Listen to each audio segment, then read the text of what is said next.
Bismillahirrahmanirrahim. Assalamualaikum warahmatullahi wabarakatuh. Kami dari kelompok 2 di sini akan mempresentasikan mengenai gangguan sistem saraf. Selamat pagi, menjelang siang kepada dosenku yaitu Apoteker Sani Asmiram dan Lestari Pamklin, dan selamat pagi menjelang siang juga kepada teman-teman semua. Adapun anggota kelompok kami itu terdiri dari Muhammad Yanuar Aditya, Nabila Priyani Nugraha, Ina Mailina Putri, Putri Wulandari, dan Rina Nurrohmah. Topik pembahasannya kita akan membahas definisi, epidemiologi, etiologi, fisiologi, stasi klinis, klasifikasi, analisis penyakit, diagnosis, faktor resiko, algoritma terapi, terapi farmakologi, non-farmakologi, evaluasi terapi, dan outcome terapi. Nah, pertama ada Masuk. definisi. Nah, jadi epilepsi ini merupakan suatu keadaan yang ditandai adanya kejang yang terjadi secara berulang akibat terganggunya fungsi otak yang disebabkan oleh muatan listrik yang abnormal pada neuron-neuron otak. Nah, epilepsi juga merupakan penyakit kronis yang tidak menular pada otak yang mempengaruhi sekitar 50 juta orang di seluruh dunia dan ditandai dengan kejang berulang yang merupakan peristiwa singkat gerakan tak sadar yang mungkin melibatkan sebagian tubuh atau seluruh tubuh dan terkadang disertai dengan hilangnya kesadaran yang dan dikontrol fungsi usus atau kandung kemih. Selanjutnya ada epidemiologi. Di seluruh dunia terdapat kurang lebih 50 juta jiwa mengalami epilepsi, sehingga diperkirakan 4-10 per 1000 penduduk mengalami epilepsi aktif dengan kejang yang terjadi terus-menerus sehingga membutuhkan pengobatan lanjutan.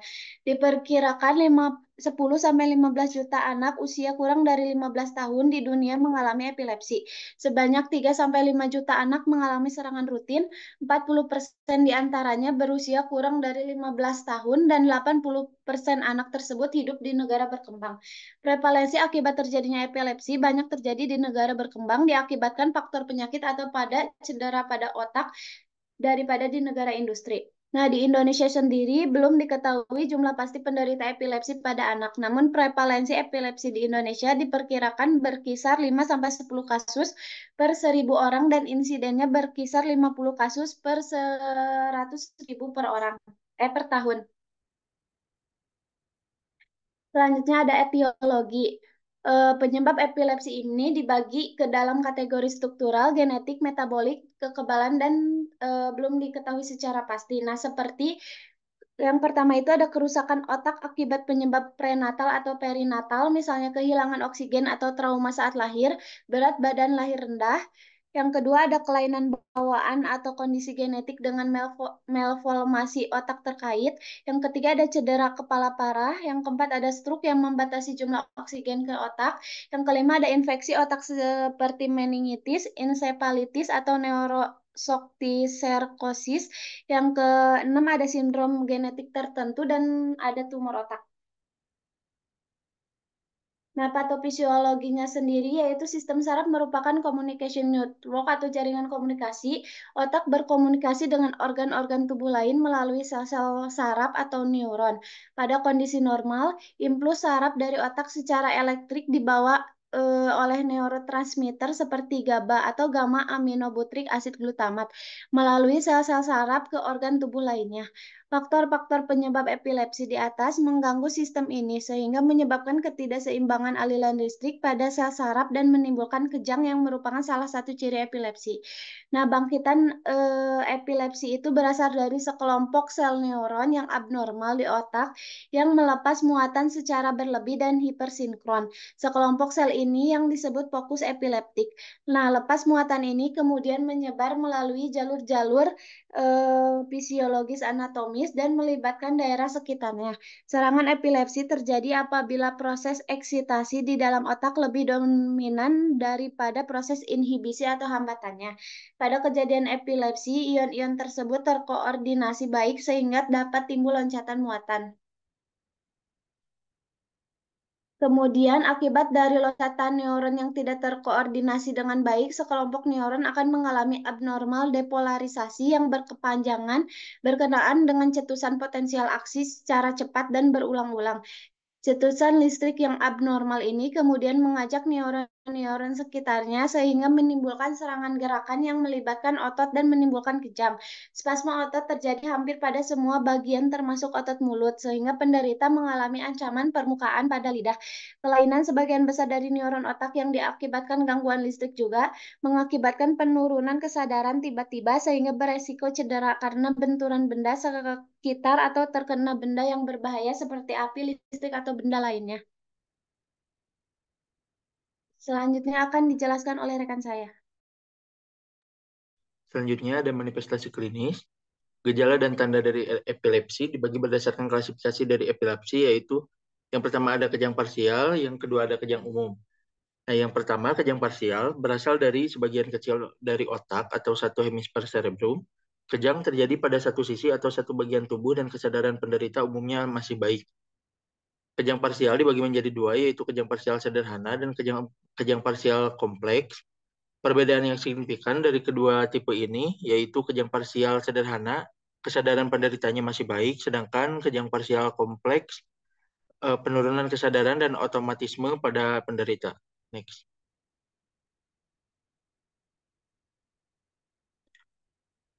Jenis kejang yang kedua yaitu ada kejang umum, berasal dari sebagian besar dari otak atau kedua hemisfer cerebrum. Kejang terjadi pada seluruh bagian tubuh dan kesadaran penderita umumnya menurun. Tipe-tipe kejang umum yang pertama ada kejang absans, di mana hilangnya kesadaran sesaat atau beberapa detik dan mendadak disertai amnesia. Yang kedua ada kejang atonik, hilangnya tonus mendadak dan biasanya total pada otot anggota badan, leher dan badan.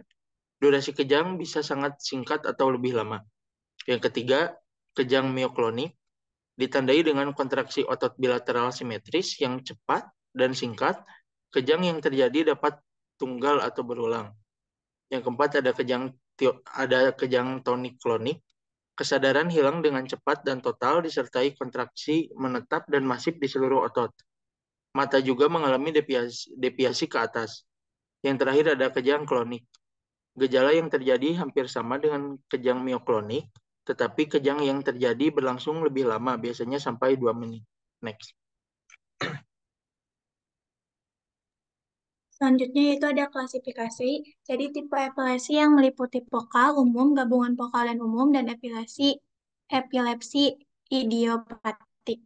Nah, yang pertama itu ada epilepsi pokal, di mana gangguan unipokal dan multipokal serta kejang yang melibatkan satu belahan otak. Berbagai jenis kejang dapat dilihat termasuk kejang sadar pokal, kejang kesadaran terganggu pokal, kejang motorik pokal, kejang non-motorik pokal, dan kejang pokal klonik bilateral. Terus ada EEG itu elektroensefalografi interiktal biasanya menunjukkan pelepasan papilopipom lokal, tetapi diagnosis dibuat berdasarkan klinis, didukung oleh temuan EEG. Yang kedua ada epilepsi umum, ditandai dengan adanya aktivitas lonjatan gelombang umum pada EEG. Penderita epilepsi umum dapat memiliki berbagai jenis kejang termasuk abses, mioklonik, atonik, tonik, dan kejang tonik-klonik. Diagnosis epilepsi umum dibuat atas dasar klinis didukung oleh temuan EEG.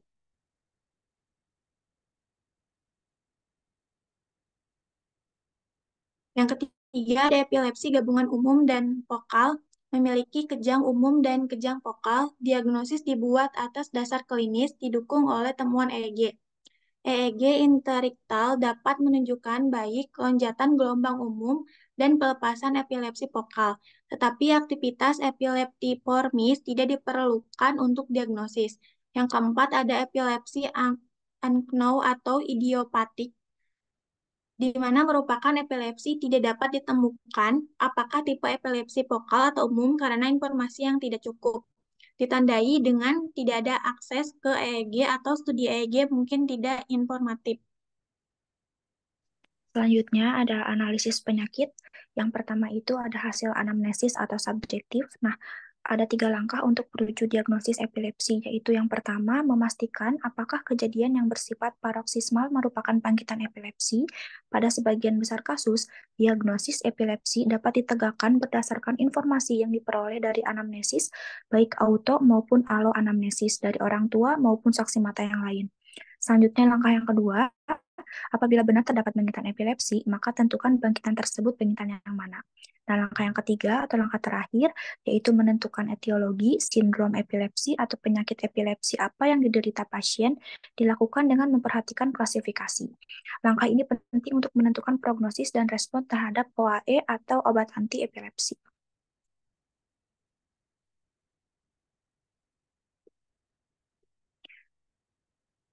Selanjutnya, hasil pemeriksaan fisik dan penunjang sederhana atau objektif. Yang pertama itu pemeriksaan fisik. Pemeriksaan fisik umum pada dasarnya adalah mengamati adanya tanda-tanda dari gangguan yang berhubungan dengan epilepsi, seperti trauma kepala, infeksi telinga atau sinus, gangguan kongenital, kecanduan alkohol atau obat terlarang, kelainan pada kulit, kanker, dan defisit neurologik vokal. Yang kedua, secara pemeriksaan neurologis, hasil yang diperoleh dari pemeriksaan neurologik sangat tergantung dari interval antara dilakukan pemeriksaan dengan bangkitan terakhir. Nah, yang pertama, jika dilakukan pada beberapa menit atau jam setelah bangkitan, maka akan tampak tanda pasca iktal, terutama tanda vokal seperti tuds paresis, yaitu hemiparesis setelah kejang yang terjadi sesaat, dan transapasic syndrome, afasia sesaat yang tidak jarang dapat menjadi petunjuk lokalisasi. Kemudian, jika dilakukan pada beberapa waktu setelah bangkitan terakhir berlalu, sasaran utama adalah menentukan apakah ada tanda-tanda disfungsi sistem saraf permanen atau epilepsi simptomatik, dan walaupun jarang, apakah ada tanda-tanda peningkatan tekanan intrakranial.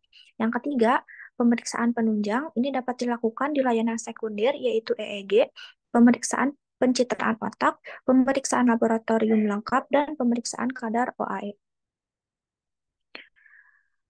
Selanjutnya, untuk penegakan diagnosis atau assessment dilakukan dengan 2 cara, yaitu yang pertama ada diagnosis klinis, ditegakkan dengan anamnesis, pemeriksaan fisik umum, dan neurologis.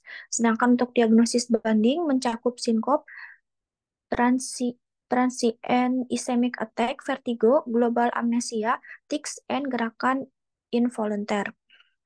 Selanjutnya untuk penata laksanaan komprehensif atau plan. Nah, obat anti-epilepsi diberikan bila diagnosis epilepsi sudah dipastikan.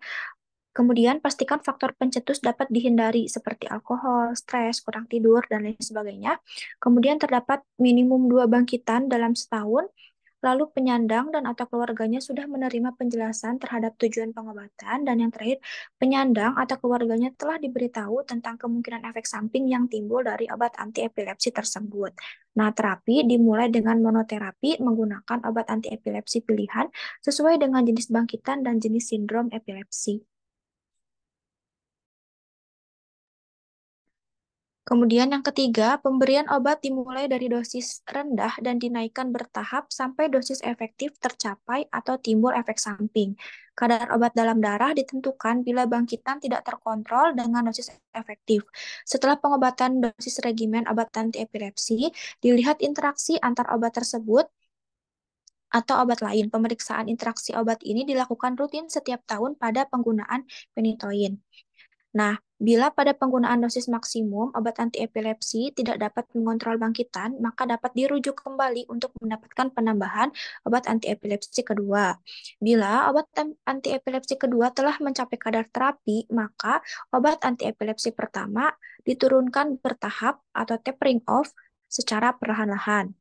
Nah, penambahan obat anti-epilepsi ketiga baru dilakukan di layanan sekunder atau tersier setelah terbukti tidak dapat diatasi penggunaan dosis maksimal kedua dan OAE pertama. Nah, efek samping perlu diperhatikan, demikian pula halnya dengan interaksi farmakokinetik antar obat anti-epilepsi. Selanjutnya ada diagnosis. Ada 3 langkah dalam menegakkan diagnosis epilepsi, yaitu sebagai berikut. Langkah pertamanya, memastikan adanya bangkitan epilepsi. Yang kedua, tentukan tipe bangkitan berdasarkan klasifikasi ILAE. Langkah ketiga, tentukan sindroma epilepsi berdasarkan klasifikasi ILAE. Diagnosis yang pertama yaitu anamnesis. Pemeriksaan ini digunakan untuk memeriksa perihal segala sesuatu yang terjadi sebelum, selama, dan sesudah serangan, meliputi gejala dan lama serangannya. Anamnesis juga memunculkan informasi tentang trauma kepala dengan kehilangan kesadaran, gangguan metabolik, dan obat-obatan tertentu. Selanjutnya ada pemeriksaan fisik umum dan neurologis. Pada pemeriksaan fisik umum dan neurologis dapat dilihat adanya tanda-tanda dari gangguan yang berhubungan dengan epilepsi. Penyebab terjadinya serangan epilepsi harus dapat ditentukan melalui pemeriksaan fisik dengan menggunakan umur dan riwayat penyakit sebagai sumber informasi. Next. Selanjutnya ada pemeriksaan penunjang meliputi pemeriksaan elektroensefalografi atau EEG, pemeriksaan pencitraan otak, pemeriksaan laboratorium. Pemeriksaan hematologis, pemeriksaan ini mencakup hemoglobin, leukosit, dan hitung jenis hematokrit, trombosit, hapusan darah tepi, elektrolit, kadar gula darah, sewaktu, dan fungsi hati, ureum, kreatinin, dan albumin. Selanjutnya ada pemeriksaan kadar OAE. Pemeriksaan ini idealnya untuk melihat kadar OAE dalam plasma saat bangkitan belum terkontrol, meskipun sudah mencapai dosis terapi maksimal, atau untuk memonitor kepatuhan pasien. Next. Selanjutnya ada faktor resiko. Yang pertama, penderita kejang demam. Lalu selanjutnya, penderita trauma kepala. Yang ketiga, penderita infeksi sistem saraf pusat. Yang keempat, yang memiliki riwayat keterbelakangan mental. Yang kelima, cerebral palsy atau yang memiliki gangguan otak. Selanjutnya, riwayat kejang demam. Kemudian, gangguan tumbuh kembang atau gangguan neurologi. Dan yang terakhir, riwayat keluarga.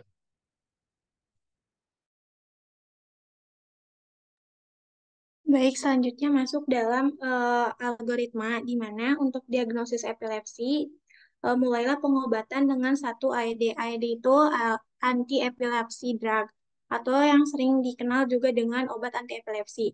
Nah, dipilih AED berdasarkan klasifikasi kejang dan efek samping. Masuk ke dalam box 3. Di dalam box 3 dilihat ada bebas kejang atau tidak. Kalau iya, maka dilakukan efek samping yang tidak dapat ditoleransi. Kalau ada efek samping yang tidak dapat ditoleransi, ke bagian no itu maksud dengan dilihat kualitas hidup optimalnya. Apakah dia kualitas hidupnya baik atau tidak. Kalau tidak, kembali jelajahi kualitas hidup, lihat dengan tepat, dan lanjutkan kembali ke dalam box 3. Lalu kalau kualitas hidup optimalnya iya, maka lanjutkan pengobatan saat ini. Terus dilihat apakah dalam 2 tahun ada bebas kejang atau tidak. Kalau iya, pertimbangkan penarikan obat anti-epilepsi. Kalau tidak, pergi kembali ke kotak 3. Nah, dalam efek samping yang tidak dapat ditoleransi, dia menyebabkan adanya efek samping, maka dikurangi dosis AED dan kembali ke kotak 3. Nah, kalau dalam kotak 3 itu bebas kejang, tidak bebas kejang, maka dilihat efek samping yang tidak dapat ditoleransinya.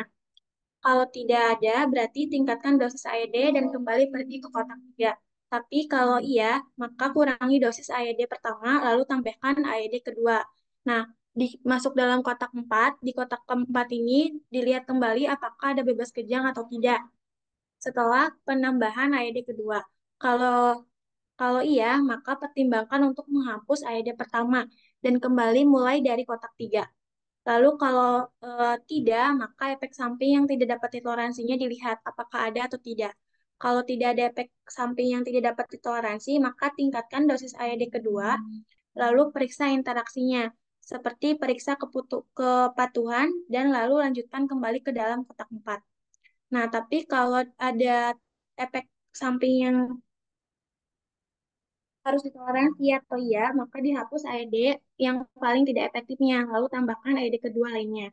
Lalu dilihat apakah bebas kejang atau tidak. Kalau iya, lanjutkan resep itu atau obat itu dan kembali ke kotak 4. Tapi kalau tidak, konfirmasi kembali, diagnosis kembali, lalu pertimbangkan pembedahan dan AED lainnya atau stimulasi saraf pagar.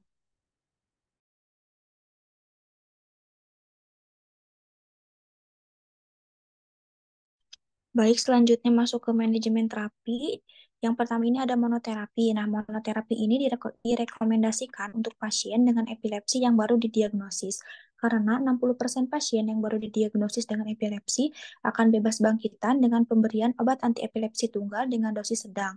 Hal yang harus diperhatikan dalam pemilihan obat antiepilepsi adalah keamanan, tolerabilitas dari pasien. Obat yang dipilih harus mempertimbangkan beberapa aspek, di antaranya usia, jenis kelamin, berat badan, mekanisme obat, efek samping, jenis bangkitan, sindrom epilepsi, riwayat gangguan jiwa, penyakit lain yang diderita, obat lain yang sedang dikonsumsi, dan gaya hidup pasien. Hal ini dilakukan dengan harapan pasien dapat bebas bangkitan tanpa toksisitas dan efek samping jangka panjang. Nah, kegagalan monoterapi menyebabkan berkembangnya konsep penggabungan dua atau lebih obat antiepilepsi, yaitu politerapi, untuk tercapainya bebas bangkitan. Selanjutnya, masih di manajemen terapi, yaitu politerapi. Nah, politerapi ini merupakan penggabungan dua atau lebih obat antiepilepsi untuk meningkatkan efikasi atau bebas bangkitan dan tolerabilitas pengobatan. Sekitar 35% dari pasien dengan epilepsi tidak berespon terhadap monoterapi. Sebagian besar pasien yang sulit disembuhkan menjadi kandidat untuk politerapi. Nah, syarat pemberian politerapi yang rasional pada pasien epilepsi meliputi kombinasi obat antiepilepsi yang keduanya harus mempunyai profil obat sebagai berikut. Yang pertama itu mempunyai mekanisme kerja obat yang berbeda satu sama lain, kemudian tidak memiliki interaksi farmakokinetik yang kompleks, tidak memiliki efek samping yang sama, dan dapat dikombinasikan dalam dosis kecil untuk memberikan efek obat yang maksimal. Nah, selanjutnya di sini ada prinsip terapi. Prinsip pengobatan monoterapi merupakan pilihan pertama untuk kasus epilepsi yang baru didiagnosis. Politerapi, obat anti-epilepsi, dapat menjadi pertimbangan jika pemberian dua macam monoterapi yang berbeda dinilai belum efektif dalam menangani bangkitan. Nah, monoterapi mengurangi potensi adverse effect serta dapat meningkatkan kepatuhan pasien. Selanjutnya, hindari atau minimalkan antiepilepsi, sedatif, toleransi efek intelijensia, memori, motorik, bias selama pengobatan. Kemudian mulai dengan dosis kecil, lalu pemantauan ketat dan penyesuaian dosis. Jika gagal, hentikan pelan-pelan, ganti dengan obat baru, dan usahakan untuk tidak politerapi. Dan yang terakhir, monitoring kadar obat dalam darah. Nah, untuk sasaran terapinya itu untuk mencegah kejang dan meminimalisir efek samping obat. Nah, untuk strateginya itu mencegah atau menurunkan muatan listrik yang berlebihan melalui perubahan kanal ion atau mengatur ketersediaan neurotransmitter. Nah, sedangkan untuk tata laksana terapinya terbagi menjadi dua, yaitu secara farmakologi, yaitu dengan penggunaan obat antiepilepsi atau OAE, dan secara non-farmakologi, yaitu dengan mengamati dan menghindari faktor pemicu. Nah, berdasarkan manifestasi klinis tadi, kejang itu ada kejang parsial dan ada kejang umum. Nah, yang pertama ini ada kejang parsial. Untuk obat lini pertama yang direkomendasikannya itu adalah karbamazepin, lamotrigin, dan levetiracetam, diikuti zonisamid dan topiramate. Obat lini kedua yang dianjurkan adalah phenytoin, valproat, clobazam, clonazepam, pentobarbital, gabapentin, lacosamid, dan parampanel. Selanjutnya untuk kejang umum, nah untuk kejang umum ini terlihat dari tipe kejangnya. Untuk kejang parsial itu pilihan pertamanya ada karbamazepin, lamotrigin, levetiracetam, zonisamid, dan topiramate. Untuk kejang tonik, klonik, dan klonik bisa menggunakan valproat untuk pilihan pertamanya. Dan untuk kejang absens itu bisa menggunakan valproat dan etosuximid. Dan untuk kejang mioklonik bisa menggunakan valproat dan clonazepam. Dan untuk kejang tonik serta kejang atonik bisa menggunakan valproat sebagai pilihan pertamanya. Nah, sebelum dijelaskan secara detail mengenai terapi farmakologi untuk obat antiepilepsi, jadi ini tuh penggolongan obat secara singkatnya. Yang pertama itu ada untuk menghambat kanal NA, terdiri dari phenytoin, karbamazepin, lamotrigin, valproat, topiramid, zonisamid. Kemudian ini ada untuk meningkatkan transmisi inhibitory GABAergic, ada dari golongan agonis reseptor GABA. Nah, golongan agonis reseptor GABA ini terbagi menjadi dua, yaitu ada benzodiazepin dan barbiturat. Benzodiazepin itu terdiri dari clobazam dan diazepam, sedangkan barbiturat terdiri dari phenobarbital dan thiopental. Selanjutnya, golongan untuk memblokir GABA transaminase itu ada vigabatrin, dan untuk memblokir GABA transporter ada tiagabin, dan untuk meningkatkan konsentrasi GABA itu ada gabapentin. Nah, yang pertama untuk menghambat kanal NA itu ada phenytoin dengan dosis untuk dewasa 3-4 mg per kilogram berat badan atau 150-300 mg per hari yang diberikan dalam dosis tunggal atau dosis terbagi. Dosis pemeliharaannya itu 200-500 mg tiap hari, dan untuk anak-anak dosis awalnya 5 mg per kilogram berat badan per hari yang dibagi untuk 2 kali pemberian. Nah, untuk dosis pemeliharaannya itu 4-8 mg per kilogram berat badan per hari diberikan dalam dosis terbagi. Dosis maksimal adalah 300 mg per hari.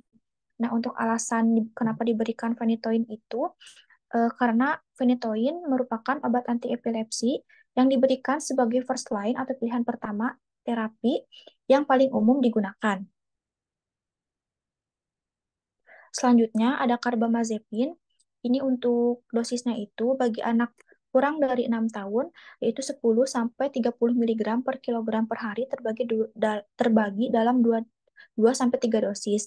Untuk dewasa dan anak usia lebih dari 12 tahun itu dosisnya 100-200 mg 1-2 kali sehari, ditingkatkan setiap minggu secara bertahap hingga 200 mg per hari sampai diperoleh respon optimal. Nah, kenapa diberikan carbamazepin? Karena carbamazepin ini merupakan obat anti epilepsi untuk kejang parsial dan diindikasikan untuk gangguan bipolar dan neuralgia trigeminal. Selanjutnya ada lamotrigin dengan dosis awalnya itu 20 mg per hari selama 2 minggu, dan untuk dosis selanjutannya itu 50 mg per hari selama 2 minggu dibagi 1-2 dosis, kemudian 100 mg per hari dibagi 1-2 dosis selama 1 minggu, kemudian dapat dinaikkan hingga dosis target yaitu 200 mg per hari. Untuk alasan pemilihannya itu karena lamotrigin dapat digunakan untuk beberapa jenis epilepsi, termasuk kejang umum dan vokal, dan sering digunakan dalam kombinasi dengan obat anti-epilepsi lainnya.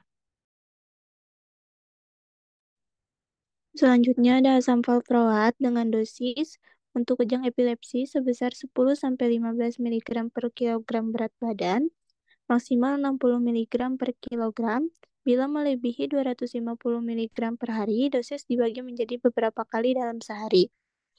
Alasan penggunaan asam valproat yaitu karena memiliki spektrum aktivitas yang sangat luas, memiliki efikasi yang baik, dan secara farmakoekonomi efektif karena aman dan murah. Selanjutnya ada topiramate. Topiramate dengan dosis biasanya berkisar dari 200 mg per hari hingga 600 mg per hari. Alasan pemilihan terapinya karena topiramate obat epilepsi berspektrum luas yang dapat digunakan untuk anak-anak hingga dewasa dalam beberapa jenis kejang parsial dan kejang umum, yang dapat dijadikan terapi tambahan dan monoterapi pada kejang dengan awitan parsial dan tonik-klonik untuk kejang non-vokal. Selanjutnya zonisamid dengan dosis untuk dewasa 100 mg per hari sampai 600 mg per hari pada orang dewasa, sedangkan pada anak-anak 4 mg per hari sampai 12 mg per hari. Alasan pemilihan terapi zonisamid digunakan untuk monoterapi kejang vokal pada orang dewasa yang baru didiagnosa dan untuk terapi tambahan pada orang dewasa dan anak-anak di atas 6 tahun. Selanjutnya yaitu terapi farmakologi agonis reseptor GABA, benzodiazepin yaitu clobazam. Dengan dosis diberikan secara oral 20-30 mg per hari dengan maksimal dosisnya yaitu 60 mg setiap hari. Alasan pemilihan terapinya karena clobazam digunakan untuk menghentikan epilepsi dengan cepat, idealnya sebelum T2 untuk mencegah konsekuensi jangka panjang. Selanjutnya ada diazepam dengan dosis 2-60 mg setiap hari dalam dosis terbagi. Alasan pemilihan terapinya, karena obat ini memiliki efek anti kejang yang efektif dalam menghentikan kejang, terutama pada penderita epilepsi yang tidak dapat dikontrol dengan terapi lain. Kemudian ada agonis reseptor GABA, phenobarbital, dengan dosis 60-180 mg sekali sehari pada malam hari sebagai alternatif, dosis hingga 350 mg setiap hari dalam dosis terbagi. Alasan pemilihan terapinya, digunakan antiepilepsi sebagai monoterapi dan politerapi pertama yang dapat ditemukan di negara berkembang.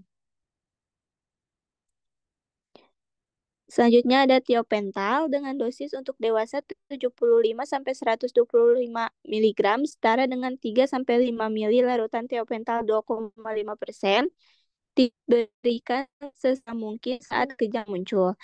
Sedangkan untuk anak-anak yaitu 5 mg per kilogram berat badan yang diberikan melalui suntikan intravena secara perlahan. Alasan pemilihan terapinya, tiopental dapat digunakan untuk menghentikan kejang, terutama pada situasi darurat ketika kejang tidak dapat dikontrol dengan obat antiepilepsi lainnya. Kemudian ada terapi farmakologi untuk memblok GABA transminase, yaitu vigabatrin, dengan dosis diberikan secara oral, awalnya 25 mg per kilogram 2 kali sehari, dapat disesuaikan dengan peningkatan 25-50 mg per kilogram setiap hari, setiap 3 hari, sesuai dengan respon klinis dan tolerabilitas, maksimal 100 mg per kilogram setiap hari. Alasan pemilihannya, yaitu vigabatrin dapat menyebabkan peningkatan GABA dalam otak yang bermakna sehingga tidak meningkatkan atau memperpanjang respon simpatik yang diperantai oleh reseptor GABA-A. Selanjutnya ada tiagabin yang termasuk ke dalam memblok GABA transporter dengan dosis yang diberikan secara awal yaitu 5-10 mg setiap hari sebagai dosis tunggal atau dalam 2 dosis terbagi. Dapat ditingkatkan secara bertahap dengan penambahan 5-10 mg per hari setiap minggu. Alasan diberikannya tiagabin yaitu dapat mengurangi frekuensi kejang yang ditunjukkan untuk anak di atas 12 tahun. Kemudian ada gabapentin untuk meningkatkan konsentrasi GABA dengan dosis hari ke-1 300 mg sekali sehari, hari kedua 300 mg tawaran, hari ketiga 300 mg 3 kali sehari. Sebagai alternatif, 300 mg setiap hari pada hari pertama, kemudian ditingkatkan lebih lanjut dengan penambahan 300 mg setiap hari tiap 2-3 hari sesuai dengan respon individu dan tolerabilitas. Kisaran dosis efektif 900 sampai 3.600 mg setiap hari. Total dosis harian diberikan dalam 3 dosis dibagi rata. Interval dosis maksimal 12 jam. Alasan pemilihan terapi, gabapentin dianggap sebagai obat antiepilepsi yang aman dan dapat ditoleransi dengan baik dengan sifat farmakokinetik yang menjamin indeks terapeutik yang luas.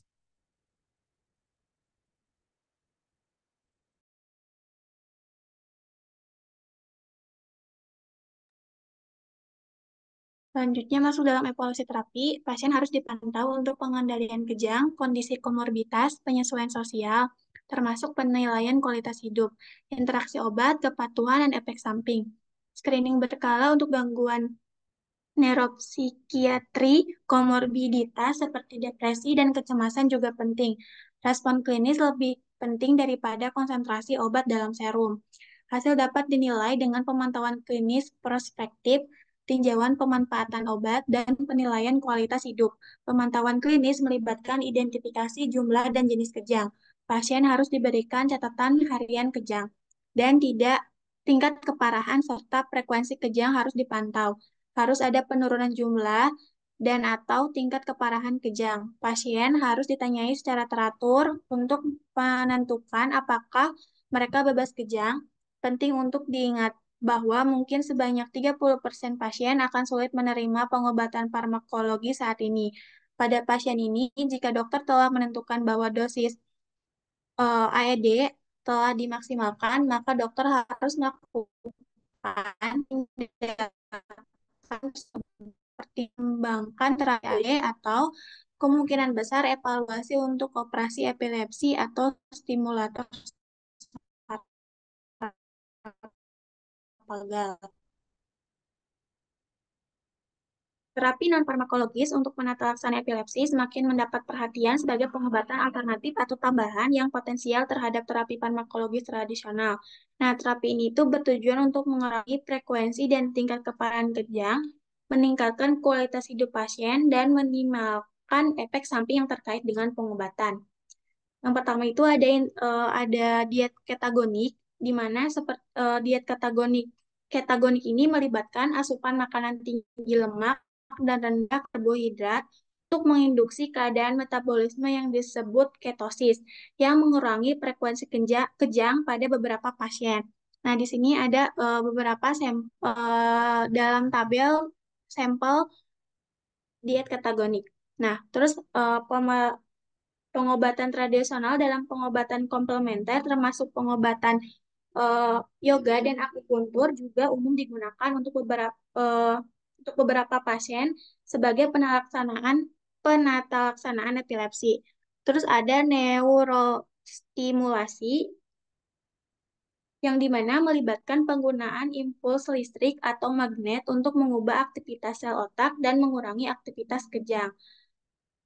Nah, magnetic transkranial dan GBS menunjukkan hasil yang menjanjikan dalam penata laksanaan epilepsi.